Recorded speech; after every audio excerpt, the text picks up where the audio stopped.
Dear brothers, what's up, boys? Happy Monday. Let's get after it. That's all there is to it. Got through Halloween. My little girl was a cow. She was very cute. Hung out with some friends. I'm glad the Halloween season is over. I don't really much care for it.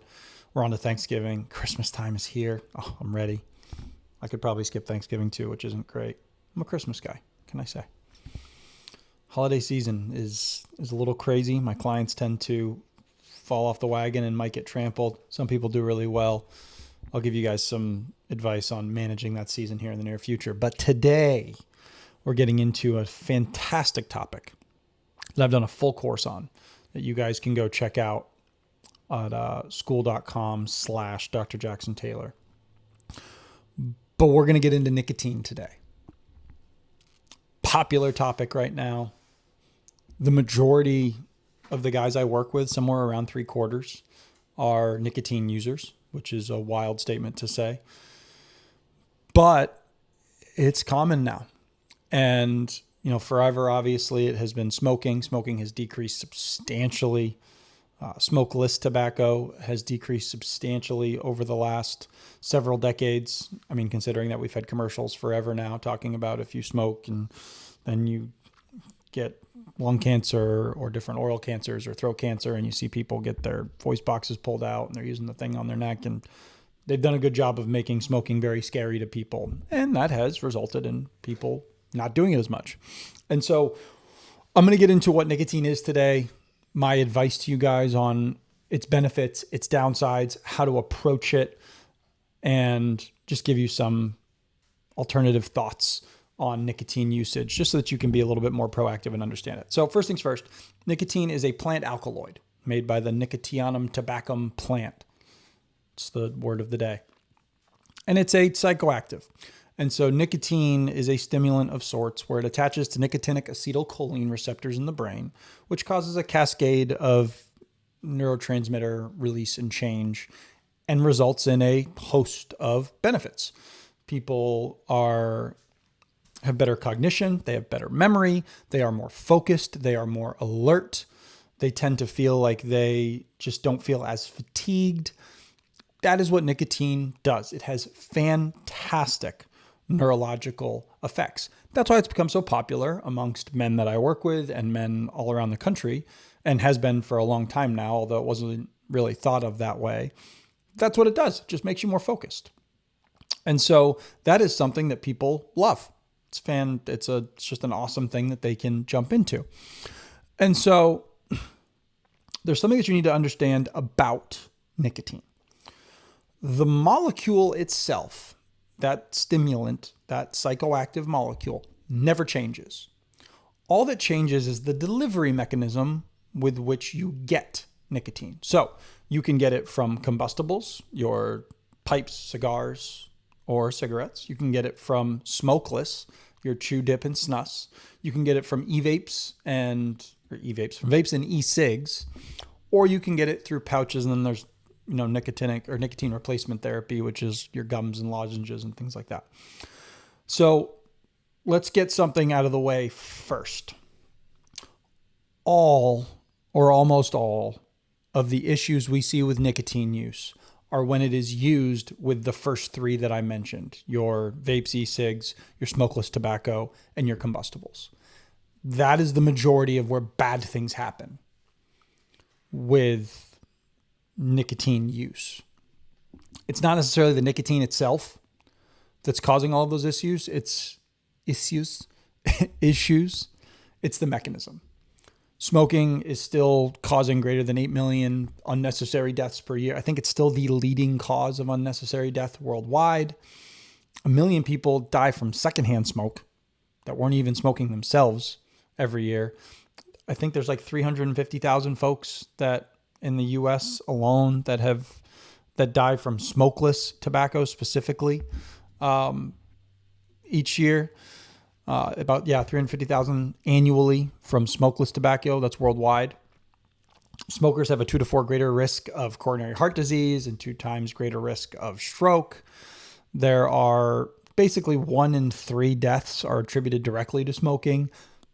Moral of the story, smoking, dips, all of it. those mechanisms of delivery for nicotine are going to cause your chances of dying to go up. It's as simple as that. I don't really think I need to beat that into you guys. All of you have, they've done a pretty good job of decreasing the amount of smoking in the US specifically over the last several decades. We have commercials targeted at it where people are having their, throat cancers and they're taking their voice box out and they got the thing on their throat so they can talk. They've done a good job of enough scare tactics that people have slowed that down. But that's got nothing to do with the nicotine that's inside of those mechanisms.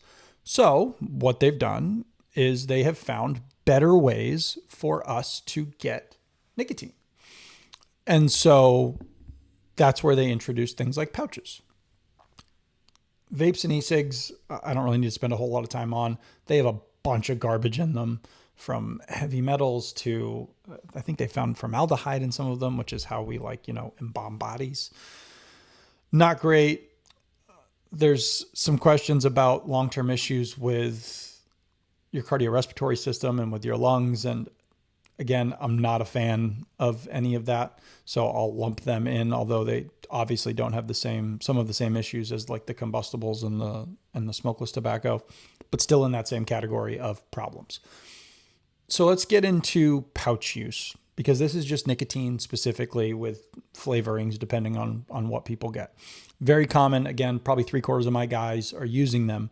So let's talk about benefits, which we kind of already have, downsides, some considerations, and then I'll leave you guys with that. So first things first, it does make you feel more focused. The research is very clear on this, and we have preclinical models, we have human studies. There are cognitive enhancing effects to nicotine use. Fine motor, attention, working memory, episodic memory, all of these things benefit men who are using them.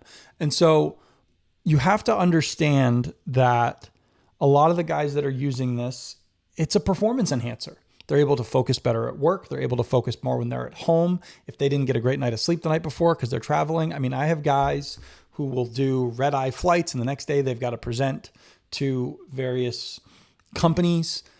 And nicotine is a part of their daily life. We have to monitor it, and I'll explain to you why in a second. But it just helps people focus more. It's very simple. You put that, little pouch between your lip and your gums, and you're getting immediate nicotine starting to hit your body.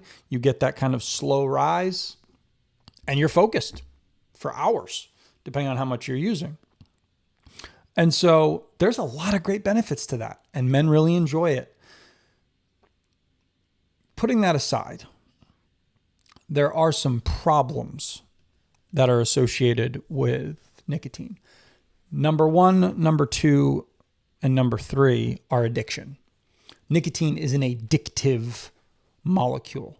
No matter what way you shake it up, no matter how you look at it, it is an addictive molecule.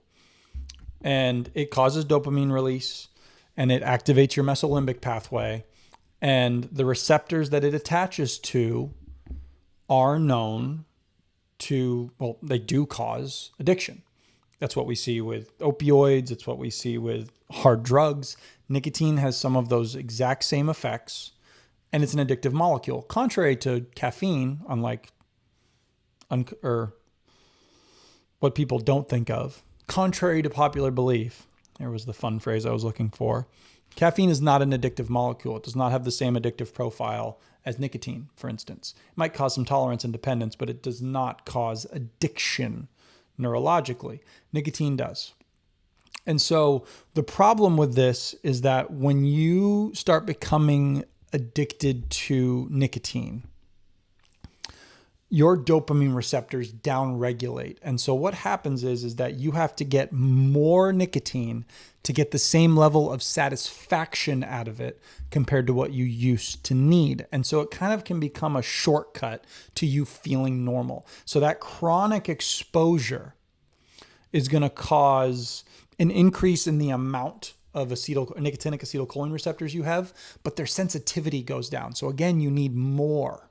Your brain is just asking for it. And so we end up having this issue, and I have had this issue with a lot of my guys, where if they don't have enough, or if they have a couple of hours off or a few hours off, or for some reason they go a day without, we start to see withdrawal symptoms almost immediately.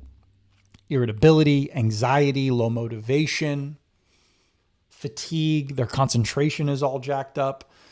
And so they start getting in this weird pattern of hit, relief, crash, craving, hit, relief, crash, craving. And they're going all the way through this.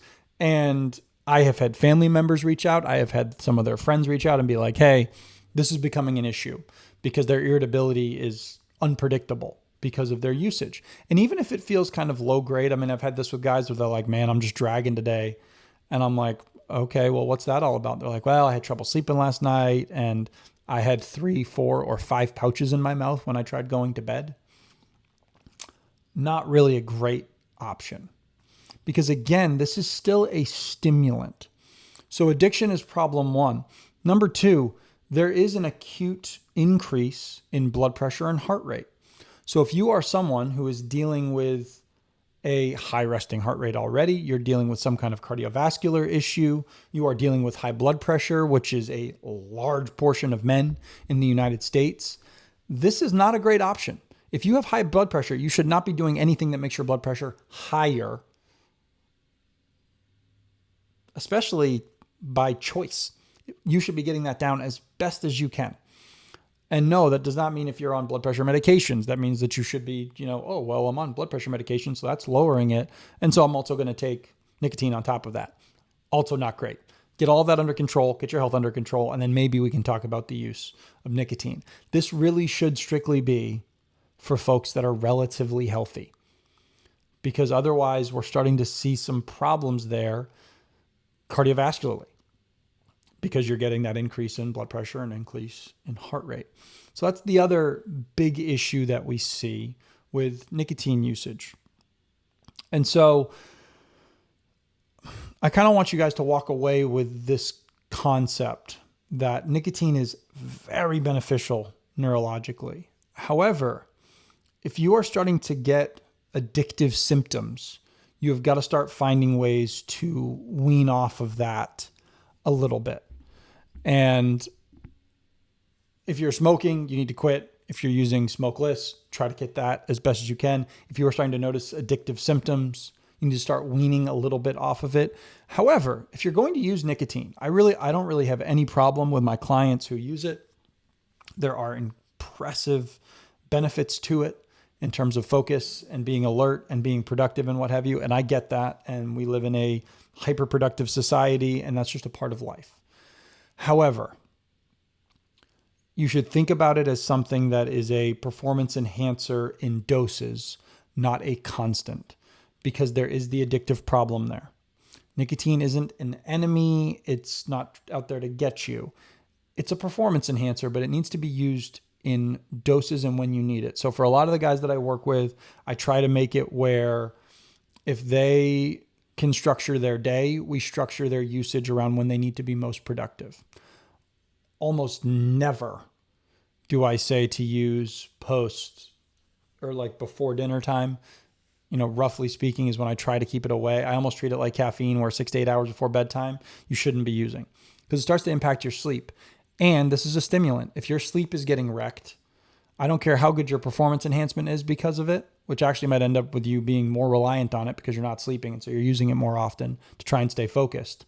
Your body is wrecking itself. You have got to recover at night. You've got to get good sleep.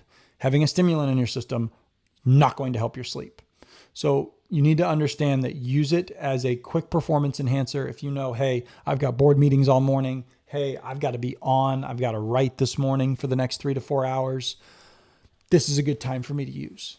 This is a good time for me to pop a couple in, and do your best as well to spend time away from it if you are on it. So for my guys that use it, if they have vacations coming up, we try to get them down to 0 or nothing if possible when they go do those things, so they can just fully recover, get it out of their system, let their body kind of readapt a little bit. Now, when there's an addiction involved, we have to change a whole lot of things, and that's beyond the scope of this podcast today. But if that's something you're struggling with, please reach out. But nicotine has a lot of great benefits. use it in doses. If you have an addiction problem, it needs to be addressed. If you are using any of the smokeless or the combustibles, get off of them. But I'm not going to demonize nicotine. I will demonize some of its delivery mechanisms, certainly, because we just know that they're going to cause you to possibly die much sooner than you need to. And for the people listening to this podcast that are focused on being as capable as they can for their family and for their community, it's not an option. But nicotine may be something that helps you out. I'm not telling you should all go buy it. If you have an addictive personality, probably not for you. But at least you have the information. I have an entire course on this on our Brotherhood page, skool.com/Dr. Jackson Taylor has a full Nicotine 101 course, which you guys can go watch and follow. It's long. I talk far more depth about everything, but this should at least give you a nice, simple overview of nicotine, how to approach it.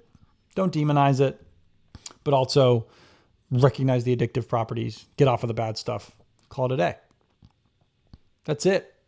I don't even know how long I went today. 16 minutes? It's not bad. Hopefully you guys stayed along for that whole ranting, whatever I just did. But as always, God bless. Be strong. Let's get after it today. Go look at those courses. That's about it. See you, boys.